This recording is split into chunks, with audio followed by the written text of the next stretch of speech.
দেশ থেকে পালাতে গিয়ে সেনাবাহিনীর হাতে গ্রেফতার হলেন সমন্বয়ক সার্জিস আলম।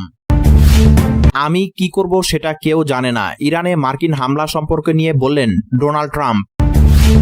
ইরান ইরাক যুদ্ধের মধ্যে মিসাইল ছুড়ল উত্তর কোরিয়া।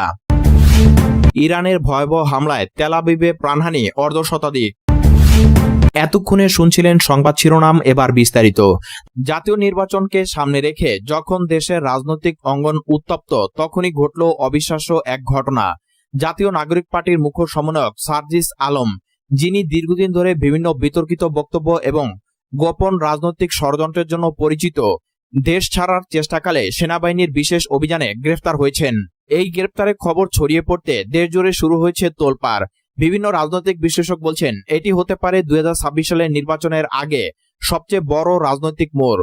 গোপন গোয়েন্দা তথ্যে জানা যায় সার্জিস আলম দীর্ঘদিন ধরে বিদেশে পালানোর পরিকল্পনা করছিলেন। অভিযোগ রয়েছে তিনি বিভিন্ন দেশীয় ও বিদেশি শক্তির সঙ্গে মিলে একটি বিশৃঙ্খল পরিস্থিতি তৈরির পরিকল্পনায় যুক্ত ছিলেন। এমনকি নির্বাচনের আগে জনমত প্রভাবিত করতে সামাজিক যোগাযোগ মাধ্যমে গোপন প্রচার চালানো হচ্ছিল তার নেতৃত্বে। দিবাগত রাত 3:45 হজরত শাহজালাল আন্তর্জাতিক বিমানবন্দরে এক গোপন ফ্লাইটে দুবাই পালানোর প্রস্তুতি নিচ্ছিলেন সার্জিস। ঠিক সেই সময় সেনাবাহিনীর অপারেশন সাইলেন্ট হক নামে একটি বিশেষ ইউনিট অভিযান চালায়। সিআইডি, ডিজিএফআই ও বিমানবন্দর আর্ম পুলিশের সহযোগিতায় সার্জিস আলমকে গ্রেফতার করা হয়। গ্রেফতারের সময় তার সঙ্গে থাকা ব্যাগে পাওয়া গেছে 3টি ভুয়া পাসপোর্ট, একাধিক সিম কার্ড ও স্যাটেলাইট ফোন এবং বিদেশি মুদ্রা। এছাড়া তার ফোন থেকে পাওয়া গেছে ইমেইল ও এনক্রিপ্টেড মেসেজের মাধ্যমে বিদেশি গোয়েন্দা সংস্থার সঙ্গে যোগাযোগের প্রমাণ। সেনাবাহিনী মুখপাত্র কর্নেল জহিরুল হক এক বিবৃতিতে জানান, জাতীয় নিরাপত্তা ও গণতন্ত্র রক্ষার স্বার্থে সেনাবাহিনী সবসময় প্রস্তুত। সার্জিস আলম রাষ্ট্রবিরোধী ষড়যন্ত্রে যুক্ত ছিলেন, এর প্রাথমিক প্রমাণ মিলেছে। তাকে রাষ্ট্রদ্রোহ ও নির্বাচন বানচালের অভিযোগে জিজ্ঞাসাবাদ করা হচ্ছে। জাতীয় নাগরিক পার্টির প্রধান নাহিদ ইসলাম এক বিবৃতিতে বলেন, এটি একটি রাজনৈতিক প্রতিহিংসার অংশ। সার্জিস আলম কোনো অপরাধে জড়িত ছিলেন না, নির্বাচনকে সামনে রেখে সরকার তাকে হেনস্থা করছে। অন্যদিকে সরকার দলীয় নেতারা বলছেন জনগণের সামনে মুখোশ খুলে গেছে, যারা নির্বাচনকে প্রশ্নবিদ্ধ করতে চায় তাদের জন্যই এই বার্তা, পালানোর কোনো পথ নেই। বিশেষজ্ঞদের দাবি, সার্জিস আলম নির্বাচন পরবর্তী সহিংসতা ও বিশৃঙ্খলার জন্য গোপনে একটি দল তৈরি করেছিলেন। তার লক্ষ্য ছিল বিদেশি মিডিয়ার মাধ্যমে নির্বাচনকে বিতর্কিত করা, সাইবার হামলা চালিয়ে ইভিএম ফলাফল বিভ্রান্ত করা, নির্দিষ্ট স্থানে সহিংসতা ঘটিয়ে সেনাবাহিনীর হস্তক্ষেপ নিশ্চিত করা। এই পুরো পরিকল্পনার পিছনে ছিল একাধিক বিদেশি চক্র এবং প্রবাসী দাতা সংস্থা, এমনটাই জানিয়েছে গোয়েন্দা সংস্থা। বর্তমান সার্জিস আলমকে একটি অজ্ঞাত সেনা বন্দিশালায় রাখা হয়েছে। নিরাপত্তার কারণে তার অবস্থান প্রকাশ করা হয়নি। তার বিরুদ্ধে রাষ্ট্রদ্রোহ, অর্থ পাচার ও সন্ত্রাসবাদের আইনে মামলা দায়ের করা হচ্ছে। এদিকে রাজধানী ঢাকা সহ বিভিন্ন জেলায় জাতীয় নাগরিক পার্টির সমর্থকদের ওপর কড়া নজরদারি শুরু হয়েছে। গোয়েন্দা বাহিনী সম্ভাব্য সহিংসতা ঠেকাতে সতর্ক অবস্থানে রয়েছে। সামাজিক যোগাযোগ মাধ্যমে দেখা গেছে মিশ্র প্রতিক্রিয়া। কেউ বলছেন সঠিক সময়ে সঠিক পদক্ষেপ, আবার কেউ বলছেন এটা নির্বাচনকে সামনে রেখে সাজানো নাটক। তবে বেশিরভাগ সাধারণ মানুষ স্বস্তির নিঃশ্বাস ফেলছে এই ভেবে যে কোনো ষড়যন্ত্রের আগে ব্যবস্থা নেওয়া হয়েছে। সার্জিস আলমের গ্রেফতারের পর জাতীয় নাগরিক পার্টির নেতৃত্ব এখন সংকটে। সামনে নির্বাচন, তাই প্রশ্ন উঠছে জাতীয় নাগরিক পার্টি কি অংশ নেবে নির্বাচনে, নাকি গ্রেফতারের জেরে দলটির অস্তিত্ব হুমকিতে পড়বে। বিশ্লেষকদের মতে এই ঘটনা দেশের রাজনীতিতে একটি নতুন ধারা তৈরি করবে।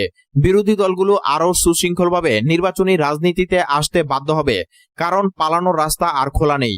রাজনীতি মানে শুধু বক্তৃতা আর সভা নয়, এর পিছনে থাকে ষড়যন্ত্র, গোপন আতাত এবং যুদ্ধের কৌশল। কিন্তু যখন সেনাবাহিনী ও গোয়েন্দা সংস্থা একসাথে মাঠে নামে, তখন দেশবিরোধী ষড়যন্ত্র থেমে যায়। সার্জিস আলমের গ্রেফতার সেই বার্তাই দিচ্ছে এই দেশ কারো ব্যক্তিগত উচ্চবিলাসের লীলাভূমি নয়। ইরানে হামলায় যুক্তরাষ্ট্র অংশ নিবে কিনা এ বিষয়ে দেশটির প্রেসিডেন্ট ডোনাল্ড ট্রাম্প বলেছেন, আমি কি করব সেটা কেউ জানে না। ইরান বা ইরানে পারমাণবিক স্থাপনায় যুক্তরাষ্ট্র হামলা চালানোর পরিকল্পনা করছে কিনা স্থানীয় সময় বুধবার হোয়াইট হাউসে সাংবাদিকদের এমন প্রশ্নের জবাবে ট্রাম্প কোনো স্পষ্ট উত্তর দেননি। তিনি বলেন, ইরানিরা তার সঙ্গে যোগাযোগ করেছে, কিন্তু তার মতে এখন অনেক দেরি হয়ে গেছে। এখন আর এক সপ্তাহ আগের মতো পরিস্থিতি নেই। আমি কি করব সেটা কেউই জানে না।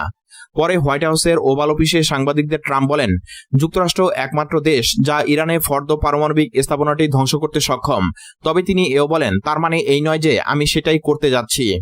তিনি বলেন, দেখা যাক কি হয়। সবাই আমাকে এ বিষয়ে জিজ্ঞাসা করছে, কিন্তু আমি এখনো কোনো সিদ্ধান্ত নেইনি।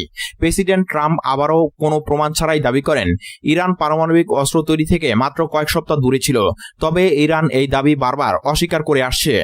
ট্রাম্প আবারও ইরানকে দোষারোপ করে বলেন, তেহরান এখনো কোনো পারমাণবিক কর্মসূচির বিষয়ে চুক্তিতে সই করেনি।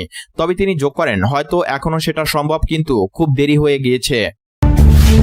রাজধানী পিয়ং ইয়ংয়ে সুনান থেকে উত্তর পশ্চিম দিকে 10টি মাল্টি লঞ্চার মিসাইল ছুড়েছে উত্তর কোরিয়া। বৃহস্পতিবার সকালে তারা এই মিসাইলগুলো ছুড়েছে বলে জানিয়েছে দক্ষিণ কোরিয়া সেনাবাহিনী। তবে মিসাইল ছোড়ার ব্যাপারে বিস্তারিত কিছু জানায়নি দক্ষিণ কোরিয়া। উত্তর কোরিয়া যেসব মাল্টি লঞ্চার মিসাইল নিক্ষেপ করেছে সেগুলো স্বল্প পাল্লার ব্যালিস্টিক মিসাইল হিসেবে বিবেচনা করে দক্ষিণ কোরিয়া। জাতিসংঘের নিরাপত্তা কাউন্সিলিং এর রেজুলেশন অনুযায়ী উত্তর কোরিয়া ব্যালিস্টিক মিসাইল ব্যবহার করতে পারবে না, তবে দেশটি এসব নিষেধাজ্ঞা তোয়াক্কা করে না। ইরানের ওপর ইসরায়েলের সাম্প্রতিক হামলাকে মানবতার বিরুদ্ধে অপরাধ হিসেবে আখ্যায়িত করেছে উত্তর কোরিয়া। দেশটির সরকারি বার্তা সংস্থা KCCN এক প্রতিবেদনে জানিয়েছে, এই হামলা মধ্যপ্রাচ্যে নতুন করে সর্বাত্মক যুদ্ধের আশঙ্কা তৈরি করছে। উত্তর কোরিয়ার পররাষ্ট্র মন্ত্রণালয় এক বিবৃতিতে জানায়, ইসরায়েলের এ ধরনের আচরণ ইরানের সার্বভৌমত্বের গুরুতর লঙ্ঘন এবং মানবতার বিরুদ্ধে অপরাধ। এতে আরো বলা হয়, বিশ্ব আজ যে গুরুতর পরিস্থিতির মধ্য দিয়ে যাচ্ছে তা স্পষ্ট করে যে মার্কিন যুক্তরাষ্ট্র ও পশ্চিমা শক্তিগুলোর পৃষ্ঠপোষকতায় ইসরায়েল মধ্যপ্রাচ্যের জন্য ক্যান্সারের মতো এক সত্তা এবং বৈশ্বিক শান্তি ও নিরাপত্তার প্রধান হুমকি। গত 13 জুন ইসরায়েল ইরানের রাজধানী তেহরানে ব্যাপক বিমান হামলা চালায়। এতে বেশ কয়েকটি সামরিক ও পারমাণবিক স্থাপনায় ক্ষয়ক্ষতি হয় এবং ইরানের একাধিক শীর্ষ সামরিক কর্মকর্তা ও পরমাণু বিজ্ঞানী নিহত হয়। এর পাল্টা জবাবে ইরান ড্রোন ও ক্ষেপণাস্ত্র ছুড়ে ইসরায়েলের বিভিন্ন স্থানে হামলা চালায়। এই পাল্টাপাল্টি হামলা এখন পর্যন্ত টানা 7 দিন ধরে চলছে। ইরানের সশস্ত্র বাহিনী যুদ্ধবাজ ইসরায়েলের বিরুদ্ধে অপারেশন ট্রু প্রমিস 3 এর আওতায় 14তম দফায় হামলা চালিয়েছে। এই হামলায় একগুচ্ছ কৌশলগত ক্ষেপণাস্ত্র ও আত্মঘাতী ড্রোন ব্যবহার করা হয়েছে। বৃহস্পতিবার হামলায় যেসব ক্ষেপণাস্ত্র ব্যবহার করা হয়েছে তা সম্পূর্ণ নতুন ধরনের বলে দাবি করেছে ইরানি গণমাধ্যম। ইরানি সংবাদ মাধ্যমের দাবি, ইসরায়েলের কয়েক স্তর বিশিষ্ট আকাশ প্রতিরক্ষা ব্যবস্থা ভেদ করে এসব ক্ষেপণাস্ত্রের বেশিরভাগই রাজধানী তেল আবিবের বিভিন্ন গুরুত্বপূর্ণ স্থাপনায় আঘাত এনেছে।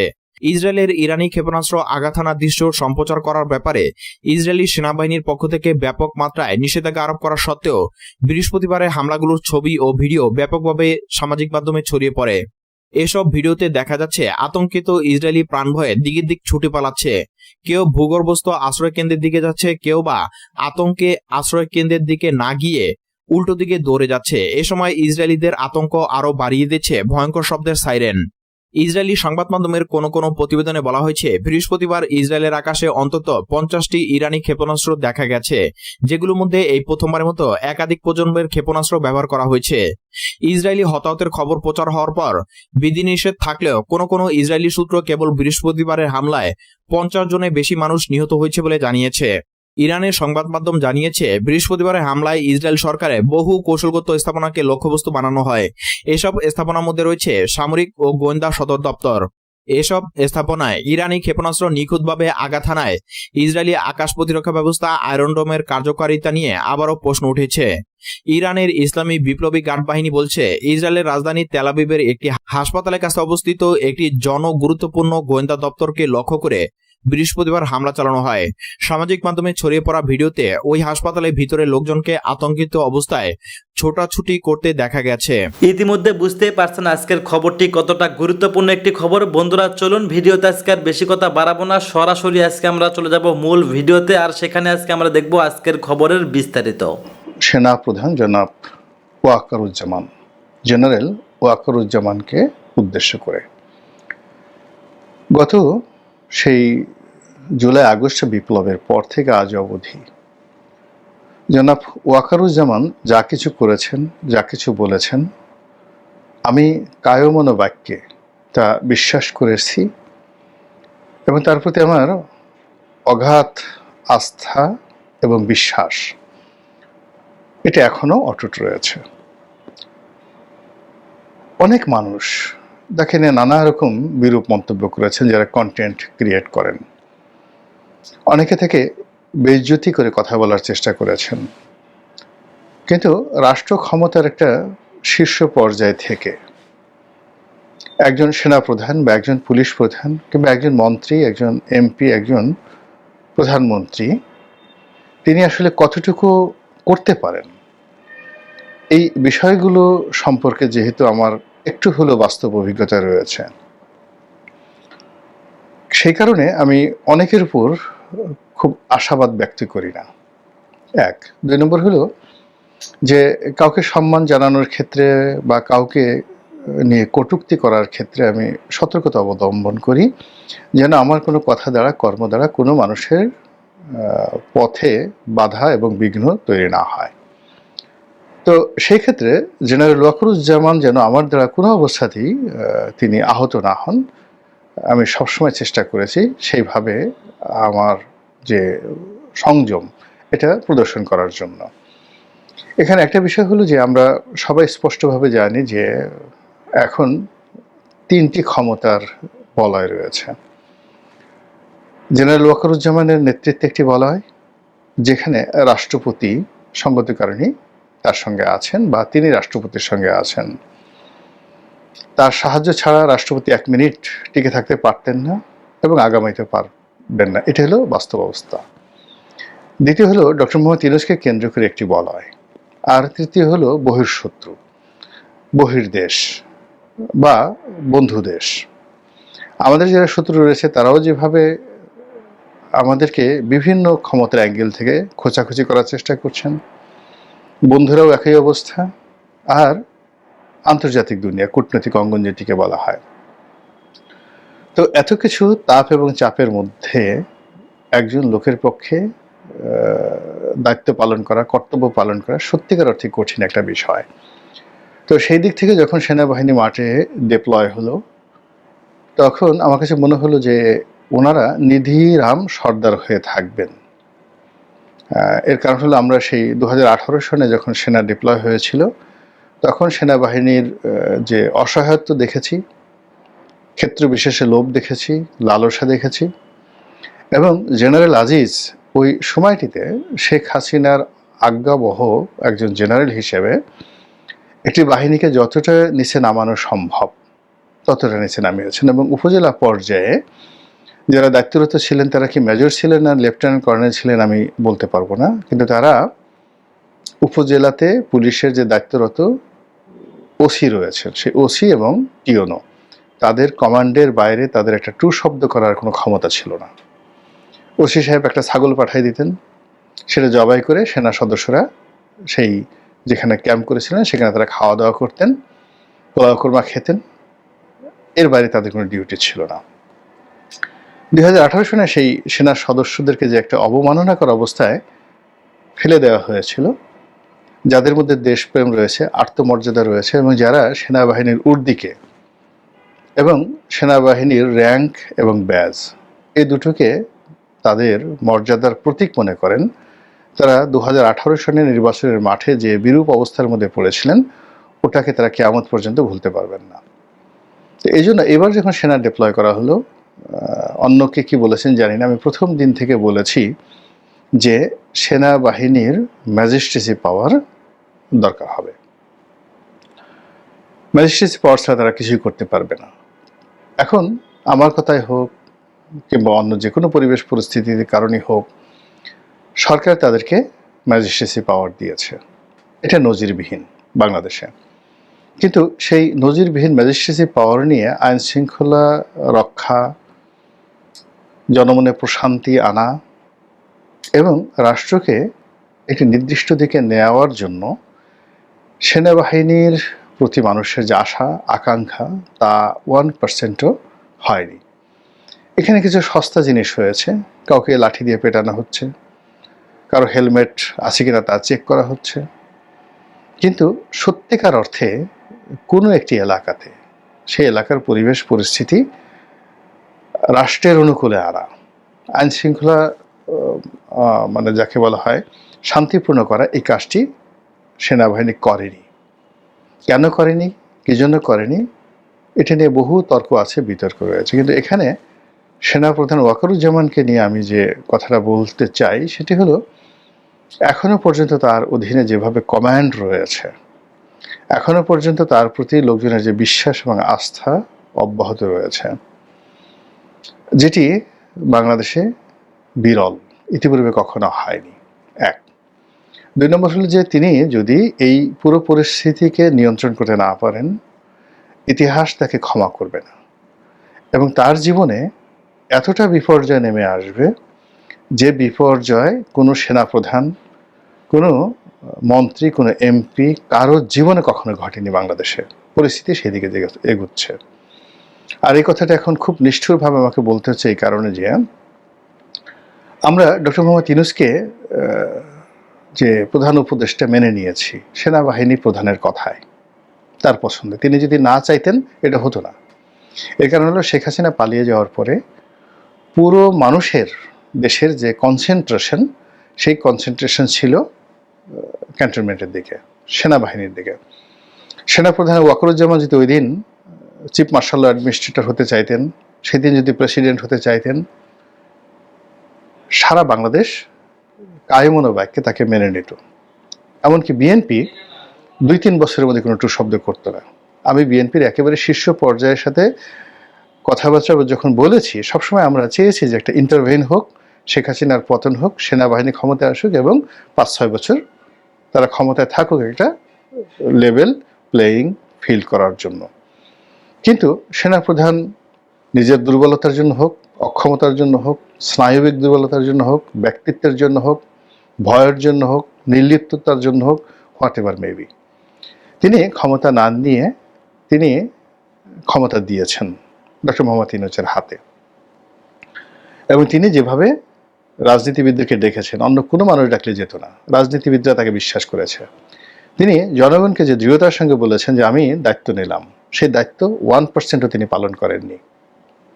উল্টো এই যে গত 10 মাস ধরে সেনাবাহিনী যে টহল টিম মাঠে রয়েছে, তার জন্য এই রাষ্ট্রের ভান্ডার থেকে শত শত নয় হাজার হাজার কোটি টাকা এই সেনাবাহিনীকে আমাদেরকে পরিশোধ করতে হচ্ছে, অতিরিক্ত তাদের বেতন ভাতার বাইরে, তাদের গাড়ির তেল, তাদের ক্যাম্প ফি, এবং যখন এই অবস্থা থাকে তখন তাদের যে অতিরিক্ত ভাতা দিতে হয়, সেই ভাতা বাবদ এ যাবৎ কত হাজার হাজার কোটি টাকা খরচ হয়েছে, বিনিময়ে আমাদের কি লাভ হয়েছে। তিনি বহুবার বহু কথা বলেছেন, তার একটি কথা বাস্তবায়িত হয়নি। তিনি হুমকি দিয়েছেন, ওটা করেছেন, কিন্তু অল্প কয়েকটি কথা, কেবলমাত্র বিডিআরের যে পিলখানা হত্যাকাণ্ড, সেই হত্যাকাণ্ডের তদন্তের ব্যাপারে তিনি যে ধমক দিয়েছেন, সেই ধমকে যে নো বাট নো ইফ, এটা শতভাগ হয়েছে। এর বাইরে তার ডিসেম্বর মাসের মধ্যে নির্বাচন হওয়া, আইন শৃঙ্খলা রক্ষা করার ব্যাপারে তার কমিটমেন্ট, অন্যান্য যে সকল কথাবার্তা, একটিও হয়নি। বরং গণভবনের সঙ্গে, মানে যমুনার সঙ্গে, অর্থাৎ প্রধান উপদেষ্টার কার্যালয়ের সঙ্গে বঙ্গভবনের যে দূরত্ব তৈরি হয়েছে এবং রাষ্ট্রপতির মতো একটা পদ যে অসম্মানজনক একটি অবস্থায় পড়েছে, এই দায়িত্ব সেনাপ্রধান এড়াতে পারবেন না। এর কারণ হলো এখনো পর্যন্ত মানুষ তার দিকে চেয়ে আছে। আজকের এই ভিডিওর সবচেয়ে মূল উদ্দেশ্য হলো যে তিনি সম্প্রতি মবের বিরুদ্ধে খুব স্ট্রং একটি অবস্থা নিয়েছেন। সারা বাংলাদেশে মব হবে না, মব বন্ধ করা হবে, এবং মবের সঙ্গে যারাই জড়িত হোক, সেটা বিএনপি তারেক রহমান সাহেব হোক, জামাতের আমির হোক, কিংবা ডক্টর মোহাম্মদ ইউনূস নিজে হন, সেনাবাহিনী, পুলিশ, অ্যাডমিনিস্ট্রেশন তাদের বিরুদ্ধে ব্যবস্থা নেবেন। এবং এই কথা সেনাপ্রধান যে দৃঢ়তার সঙ্গে বলেছেন, সেটা আমরা বিশ্বাস করেছি, কিন্তু তার 1%ও বাস্তবায়িত হয়নি। ইন্টারনেটে দেখেন কত পরিবারে যে সকল নোংরামি চলছে, স্বামী স্ত্রী তারা যেই যাকে বলা হয় স্বাভাবিক অবস্থাতে স্বামী স্ত্রী রয়েছে, সেই রুমে মব করে ঢুকে পড়ছে এবং উভয়কে উলঙ্গ অবস্থায় সেখানে তাদের ভিডিও ধারণ করছে। সম্পূর্ণ উলঙ্গ অবস্থায় একটা মেয়ের ছবি ইন্টারনেটে ভেসে বেড়াচ্ছে, গৃহবধূর ছবি, হাতে পা ধরে কান্নাকাটি করছে, সম্পূর্ণ উলঙ্গ, নিজের বেডরুমে। এই ঘটনা কেন ঘটছে বাংলাদেশে? এবং আজকের এই ভিডিওর মূল উদ্দেশ্য হলো যে এই যে মবক্রেসিতে একজন সাবেক প্রধান নির্বাচন কমিশনার এবং বাংলাদেশে একজন মহান মুক্তিযোদ্ধা, তিনি যে অন্যায় করেছেন 18 নির্বাচনে, সে অন্যায়ের বিচার হবে, ক্রস ফায়ার হবে, ফাঁসিতে লটকান, 10 বার তাকে ফায়ারিং স্কোয়াডে পাঠান, ভিন্ন জিনিস। কিন্তু যে অপমান তাকে করা হয়েছে, এটা কোনো অবস্থাতেই মেনে নেওয়া যায় না। এই দায়িত্ব সেনাপ্রধান কিভাবে এড়াবেন? এখন কি করবেন? যারা মব করেছে তাদেরকে ধরবেন?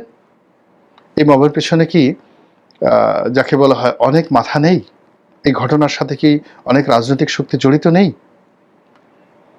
তাদেরকে কিভাবে শাস্তি দিবেন? খালি ওই যে ছেলেটা ওখানে গিয়ে মানে জুতোর মালা গলায় পরিয়েছে সে জড়িত না, তার পেছনে আরো অনেকে জড়িত আছে। কেন এই জিনিসগুলো হচ্ছে? হাইকোর্টে কি হচ্ছে? বিচারকরা তারা কলম ধরতে সাহস পাচ্ছে না। যে ফাইল, যে মামলা, সেই গত 10 মাস 12 মাস ধরে এক একটা মামলা ঝুলছে, শুনানিতে আনা যাচ্ছে না। সাধারণ মামলা, এই মামলার সঙ্গে ট্যাক্স জড়িত, এই মামলার সঙ্গে রাজস্ব বিভাগ জড়িত, এই মামলার সঙ্গে রাষ্ট্র জড়িত, রাষ্ট্রের স্বার্থ জড়িত, অর্থনীতি, শিল্প, কলকারখানা জড়িত। কোনো বিচারক সেই মামলা যাকে বলা হয় তারা শুনানি করতে সাহস পাচ্ছেন না। শত শত হাজার হাজার মামলা। এই যে একটা কোর্ট, একজন বিচারপতিকে ডিম মারা হলো প্রকাশ্য কোর্টে। এখন একজন বিচারপতিকে প্রকাশ্য কোর্টে ডিম মারা হলো এবং সেই বিচারপতিকে আবার ছুটিতে পাঠিয়ে দেওয়া হলো। তারপর সেই বিচারপতির কোর্ট ভেঙে দেওয়া হলো। এখন গিয়ে দেখেন তো, সেই বিচারপতিকে যেদিন তাকে ডিম মারা হলো সেই দিন থেকে আজকের দিন পর্যন্ত শুধুমাত্র ওনার বেঞ্চে কত শত মামলা ঝুলে আছে এবং সেই মামলাগুলোর আর্থিক গুরুত্ব কত হাজার কোটি টাকা। শুনানি হয়নি, একটা মামলার শুনানি হয়নি। সেই কোর্ট ভেঙে আবার যে নতুন কোর্ট করা হয়েছে সেই মামলাগুলো এখনো ট্রান্সফার হয়নি এবং নতুন যে বিচারক দেওয়া হয়েছে সেও সেইভাবে মামলা পরিচালনা করছেন না, ভয়ে, আতঙ্কে। এবং আমি যেটা দেখেছি যে ওই যে বিচারক যাকে ডিম মারা হয়েছে সে শহীদ জিয়া সম্পর্কে নাকি বিরূপ মন্তব্য করেছিল কোর্টের মধ্যে। তো তার কোর্টে, ফুল বেঞ্চ কোর্টে, সে যে কোনো মন্তব্য করতে পারে, এটা বাইরে এটা নিয়ে বক্তব্য দেওয়ার মতো কিছু নেই। এই স্বাধীনতা তার আছে। পার্লামেন্টে যে কোনো বক্তব্য, সেখানে শেখ হাসিনা নিয়ে, খালেদা জিয়াকে নিয়ে কত বাজে কথা হয়েছে, জিয়াউর রহমানকে নিয়ে কত বাজে কথা হয়েছে, পার্লামেন্টে ওইটা তার একটা স্বাধীনতা রয়েছে। তেমনি বিচারক তার রায়ে বা তার কোর্টে তার যে ফুল স্বাধীনতা দেওয়া আছে যে কোনো কথা বলার, সেটা আইনগতভাবে মোকাবেলা করতে হবে, সেটা ডিম মেরে নয়। এই কাজ যারা করেছে কিচ্ছু হয়নি। ফলে কি হলো, যে বিচারক তিনি একজন প্রফেশনালি, আমি তাকে ব্যক্তিগতভাবে চিনি না, আমি তাকে শুনেছি, তিনি প্রফেশনালি অনেস্ট, আমি তার নামও জানি না, অনেস্ট, এবং প্রতিদিন 80 থেকে 90টি মামলা তিনি নিষ্পত্তি করতেন। যেদিন ডিম খেয়েছেন তার পরের দিন থেকে ডেইলি 2টো করে মামলা তিনি নিষ্পত্তি করেছেন, নট মোর দ্যান 2। এইভাবে কয়েক মাস চলেছে। আর যত মামলাগুলো তার ওখানে ছিল সেগুলো দীর্ঘমেয়াদে ব্ল্যাকলিস্টেড হয়ে গেছে। এরপর তাকে 3 মাসের ছুটিতে পাঠিয়ে দেওয়া হয়েছে। এখন তার চাকরি আছে কি না আছে জানি না, তার যে বেঞ্চার ছিল সেটা ভেঙে দেওয়া হয়েছে। আমি জাস্ট একটা উদাহরণ দিলাম, এরকম হাজার হাজার ঘটনা ঘটেছে। এই দায়িত্ব সেনাপ্রধান এড়াতে পারেন না। সর্বশেষ তিনি মবের বিরুদ্ধে যে কথা বলেছেন, সেই কথা বলার পরে এই যে সিইসি নুরুল হুদা সাহেব, পুরো দক্ষিণ অঞ্চলে তার মতো, তাকে বলা হয় টাইগার হুদা, তার মতো ওইরকম সাহসী বীর মুক্তিযোদ্ধা একজনও নাই দক্ষিণ অঞ্চলে। শাহজাহান ওমর, নুরুল হুদা, ওনারা এই সমপর্যায়ের যোদ্ধা ছিলেন। একজন সিভিল সার্ভিসের কর্মকর্তা হয়ে তিনি পুরো পটুয়াখালী ডিস্ট্রিক্টের কমান্ডার ছিলেন। তার দ্বারা আমি সবচেয়ে বেশি ক্ষতিগ্রস্ত হয়েছি, তার দ্বারা, তার ভাগ্নে দ্বারা। তারপর আমি বলছি এই কাজটি করা একেবারে অনুচিত এবং এই কাজটি হয়েছে, এই কাজের জন্য ডক্টর মোহাম্মদ ইউনূসকে জবাবদিহি করতে হবে আগামীতে। এই কাজের জন্য সেনাপ্রধানকে জবাবদিহি করতে হবে আগামীতে। এবং এখন এই সিইসির এই ঘটনার পর কোনো অবস্থাতেই আপনি শত সেনাপ্রধান তো দূরের কথা, আমেরিকার প্রেসিডেন্ট এসেও এই বর্তমান যিনি প্রধান নির্বাচন কমিশনার রয়েছেন তাকে মুভ করাতে পারবেন না। ফলে নির্বাচনের 12টা বেজে গেল।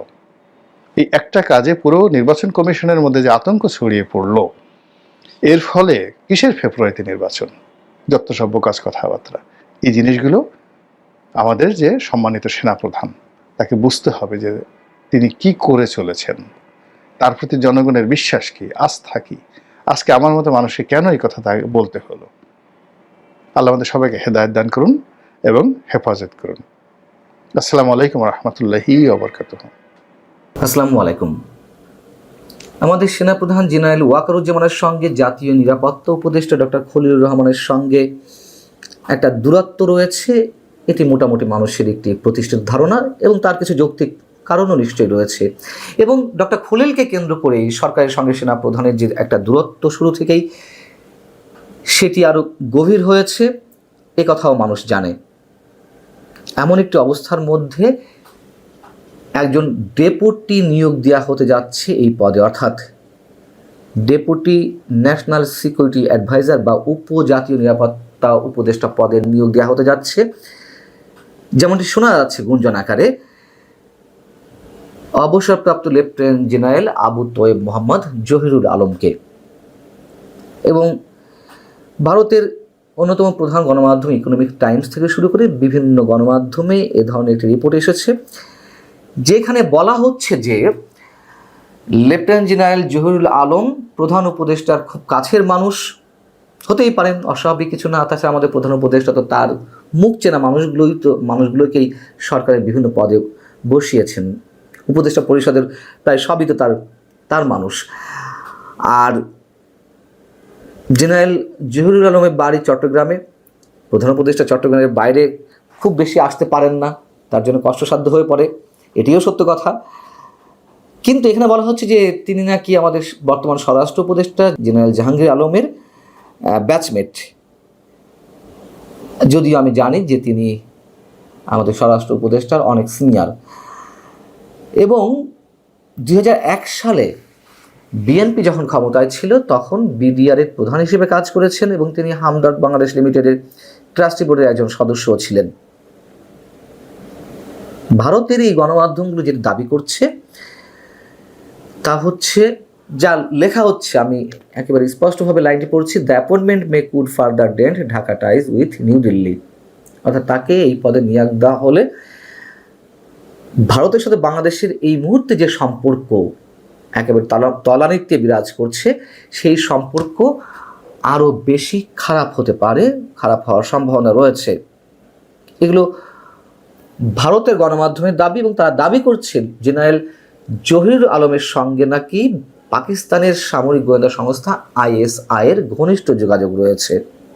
আইএসআই এর একটি প্রভাব সাম্প্রতিক সময় বাংলাদেশের উপরে স্পষ্টভাবে দেখা যাচ্ছে। অনেকেই মনে করেন যে আইএসআই এর একটি প্রভাব সৃষ্টি হয়েছে এবং সেদিক থেকে ভারতে এই বিষয়টি আনতেই পারে। কিন্তু আমি যতটুকু জানি, লেফটেন্যান্ট জেনারেল জহিরুল আলম একজন প্রগতিশীল মানুষ, একজন সংস্কৃতি মনা ব্যক্তিত্ব এবং তিনি নিঃসন্দেহে বাংলাদেশের মুক্তিযুদ্ধের সপক্ষের একজন মানুষ। তার সেনা প্রধান হওয়ার কথা ছিল বিএনপির সময়ে। আমরা এটুকুও তো জানি, জেনারেল মইনিউ আহমেদকে 5 জন সিনিয়র অফিসারকে ডিঙিয়ে তাকেই সেনাপ্রধান করা হয়েছিল। এবং সেই জায়গা থেকে একটা প্রশ্ন তো খুব যৌক্তিক আকারে উঠতেই পারে, যদি আমার কথাগুলো সত্য হয়ে থাকে তাহলে ভারতীয় গণমাধ্যমগুলো এমন তথ্য দিল কেন, বা তারা এমনটি দাবি করছে কেন? আমরা বিষয়টি খুব ভালোভাবে জানি না যে তারা কেন জেনারেল জহিরুল আলমকে এইভাবে চিত্রায়িত করার চেষ্টা করছে।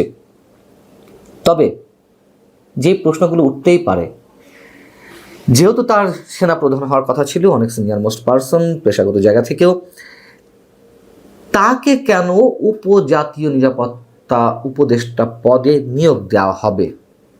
অথবা তিনি নিজেও এই পদে আসার জন্য আগ্রহী হবেন কিনা? দ্বিতীয়ত, এই পদটি কেন ক্রিয়েট করা হচ্ছে? এ ধরনের কোনো পদ তো এর আগে আমাদের ছিল না, যেখানে ডক্টর খলিলুর রহমানকে বা তার মতো একজন বিতর্কিত মানুষকে এই পদে নিয়োগ দিয়ে আমেরিকা থেকে ডেকে নিয়ে এসে তাকে এই পদে বসিয়ে কম সমালোচনার তো জন্ম দেওয়া হয়নি। সেইখানে আবার একটি নতুন পদ সৃষ্টি করে, তাও আবার জেনারেল জহিরুল আলম মানুষের মতন ব্যক্তিকে এই পদে নিয়োগ দেওয়ার চিন্তাভাবনা আমি জানি না যে অনেক কিছুতেই গরমিল। এবং এটাও সত্য কথা যে তাকে যে চূড়ান্তভাবে নিয়োগ দেওয়া হচ্ছে এমন কোনো কনফার্মেশন পাওয়া যায়নি। এগুলো সব গুঞ্জন আকারে শোনা যাচ্ছে এবং কিছুটা সত্যতা থাকতেও পারে, সেই জায়গা থেকে তো অবশ্যই আলোচনা করছি। এবং সবচেয়ে বড় প্রশ্ন, এই পদে যে আরও একজনকে নিয়োগ দেওয়া হতে যাচ্ছে, সেটি কি জেনারেল ওয়াকারুজ্জামানের সঙ্গে পরামর্শ করা হয়েছে? অনেকেই বলতে পারেন যে কেন সেনাপ্রধানের সঙ্গে যোগাযোগ করতে হবে বা তার পরামর্শ নিতে হবে? নিশ্চয়ই প্রয়োজন নেই। আমিও মনে করি যদি কিনা এটি স্বাভাবিক কোনো রাজনৈতিক সরকার হতো। এটা তো আর স্বাভাবিক কোনো রাজনৈতিক সরকার নয়, স্বাভাবিক তত্ত্বাবধায়ক বা অন্তর্বর্তী বা নির্দলীয় সরকারও নয়। বিশেষ মুহূর্তে বিশেষ অবস্থার বিবেচনায় এই সরকারের সৃষ্টি, এবং যেখানে সেনাবাহিনীর একটি বড় রোল রয়েছে অন্তত আগামী নির্বাচন পর্যন্ত, সেখানে সেনা প্রধানের বক্তব্য নেওয়া বা তার পরামর্শ নেওয়ার তো অবশ্যই প্রয়োজন রয়েছে। এবং যা করা হয়নি ডক্টর খলিলুর রহমানের ক্ষেত্রে, সেই জায়গা থেকেই তো একটা দূরত্ব সৃষ্টি হয়েছে সেনা প্রধান বা সেনাবাহিনীর সাথে বর্তমান সরকারের। এবং এদিকে চীন সফরে যাচ্ছেন এই মুহূর্তে যুক্তরাষ্ট্রে অবস্থান করা ডক্টর খলিলুর রহমান। এই মাসের শেষের দিকেই তিনি চীন সফরে যাবেন। আরও মজার বিষয় হচ্ছে যে চীন সফরে যাওয়ার কথা ছিল এই মাসের শেষের দিকে সেনাপ্রধান জেনারেল ওয়াকারুজ্জামানের। কথা আমি নিজেই আপনাদেরকে জানিয়েছিলাম। তার সফরের আগে চীন সফর করার কথা ছিল ডক্টর খলিলুর রহমান। এর মধ্যে তিনি ইমার্জেন্সি কাজে হুট করে, সেটাও আর এক প্রশ্নবোধক বিষয় যে কেন তিনি হুট করে যুক্তরাষ্ট্রে ছুটে গেলেন। যাই হোক, মজার বিষয় যদি বলছিলাম বা অবাক করার বিষয়, সেনাপ্রধানের যাওয়ার কথা ছিল চীনের পিপুলস লিবারেশন আর্মির আমন্ত্রণেই এই মাসের শেষের দিকে, কিন্তু সেনাপ্রধানের সেই সফর বাতিল হয়েছে। ডক্টর খলিলুর রহমানই চীন সফরে যাচ্ছেন। এখন কেন তিনি চীন সফরে যাচ্ছেন যেটি ধারণা করা হচ্ছে, অনেকেই বলছেন যে সম্ভবত সোকল্ড মানবিক করিডোর ইস্যুতেই কোনো ধরনের কথাবার্তা বলতে তিনি চীনে যাচ্ছেন। যদিও প্রধান উপদেষ্টা বলেছেন, আবারও মনে করিয়ে দিতে হয়, ঈদের আগে তিনি জাতির উদ্দেশ্যে ভাষণে বলেছিলেন যে এটি চিলে কান নিয়ে যাওয়ার মতো অবস্থা, এটি একেবারেই গুজব। নিশ্চয়ই গুজব নয়, এখনও আমরা মনে করি নিশ্চয়ই গুজব নয়। হয়তো সরকার পিছু হটেছে সেনাবাহিনীর প্রবল আপত্তির মুখে। স্পষ্টভাবে তো সেনাপ্রধান জানিয়ে দিয়েছিলেন যে নো ব্লাডি করিডোর।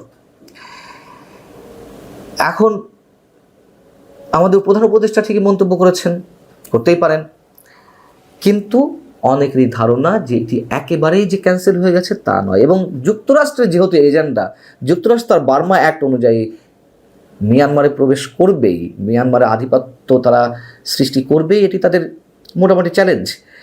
সেই জায়গা থেকে এই বিষয়গুলো এখনও